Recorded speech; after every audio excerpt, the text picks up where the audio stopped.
So, as you said, plasma therapy is not a new form of therapy. It's been there for more than 100 years.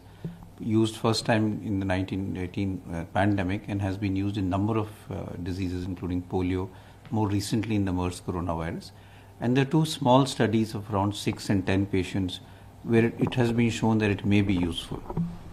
There are 2 or 3 things which is important to remember. One is plasma therapy is not the only treatment strategy, and it's not that it will be effective in all patients, because there are a number of other things which are happening in people who are infected with COVID-19.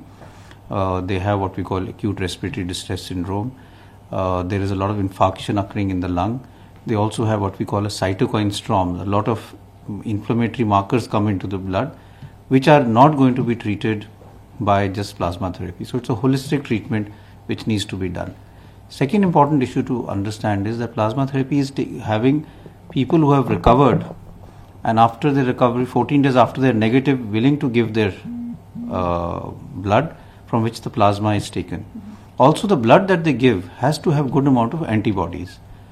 So there are certain studies which are coming from India which suggest that number of people who are recovering are not having that good amount of antibodies based on the antibody testing kit.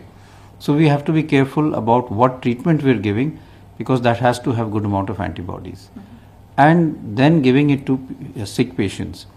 So getting plasma from donors, testing it to see it as adequate antibodies, then being able to keep it and give it to people who have COVID-19 and are very sick has to also be worked out. And then there are ethical issues about people willing to donate their blood and how it can be used. So I think it is one form of treatment, but we should not look at it as a magic bullet, because there are a lot of other things that are required that have to be given holistically. And the data for using it as far as COVID-19 is concerned is related to two very small studies where some benefit was shown. So we need to look at it in a more research type of a treatment modality, rather than actually something which can be done for all patients suffering with COVID-19. So plasma, all treatment have some risk involved. The blood has to be properly screened. There can be other transfusion related reactions which can occur, including the fluid overload and other things which are well documented for any blood transfusion that is done.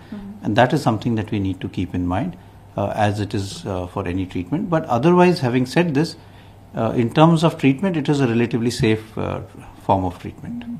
Sir, would you call it a treatment or a preventive measure, plasma? So plasma therapy is currently a treatment. It is not given to prevent COVID-19. It's not like a vaccine.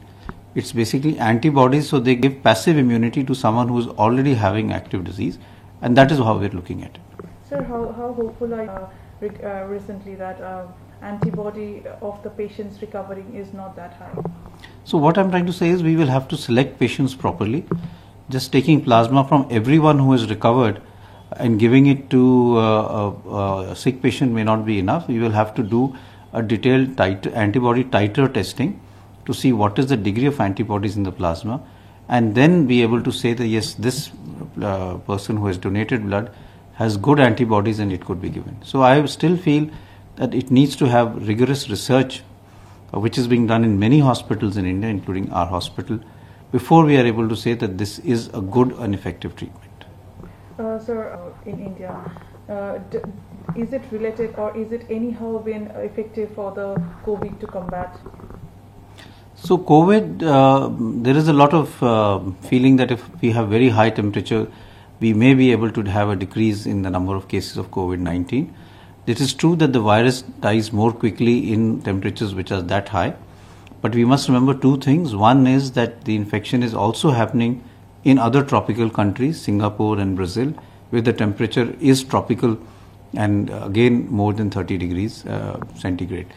The other thing to remember is that although we may have decrease in the virus survival in the outdoor environment, a lot of us are indoor, where because of air conditioning and other things, the temperature is much lower.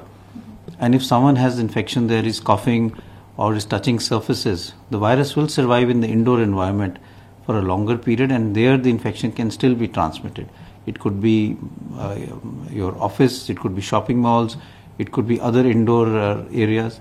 So the temperature alone will not be able to make that much of a difference.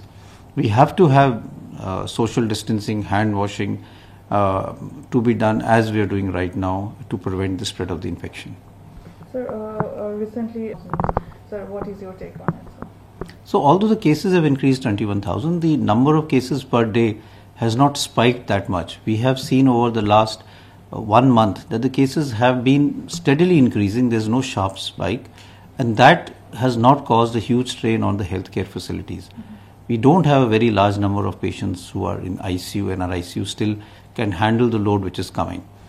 Having said that, we need to be vigilant and be prepared for what happens in the subsequent days, and that's why this time has given us. We have been able to prepare more in terms of facilities, COVID hospitals, centers which can look after patients if there's a surge in the number of cases. But I feel that even subsequently for many months, we will have to have a lot of discipline as far as citizens of the country are concerned for social distancing, hand washing, and behaving responsibly. If we do that, we will be able to keep the cases low. We will be able to make sure that we don't have a surge of cases as has happened in the developing world, and we will be able to overcome the pandemic that is really having a huge effect in many countries. Sir, another question comes in, like, for the present situation as well. So AIIMS is having regular meetings every day for more than now a month, maybe 2 months.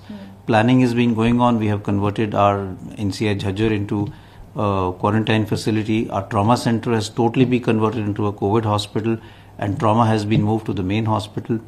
A building which would have taken 6 months to get ready, the Burns and Plastic Surgery Center, has been converted into a screening area where COVID suspects can be kept before, after which they are then shifted either to the trauma center as COVID positive or to the main hospital as COVID negative. And a lot of planning is going on to see how we can also start services for non-COVID patients in this lockdown era. So teleconsultation and various other procedures are being looked at so that we can start operationalizing things. A lot of activity has been going on. We have already working on starting plasma therapy. We are lucky that a lot of our patients who have recovered have come forward and they have donated blood. So plasma is ready, and we are planning now to start it as a research tool in patients who are admitted in our ICU and are very sick with COVID-19. So my last question comes in, sir. Do you think is it plasma as well, or on the doctors as well, so healthcare? Currently, there's no data that plasma should be given to healthcare workers as immunity booster. That data is not there, and that is not something that is being looked at also globally also, and even at in our hospital. Okay. Thank you so much, sir. Thank you.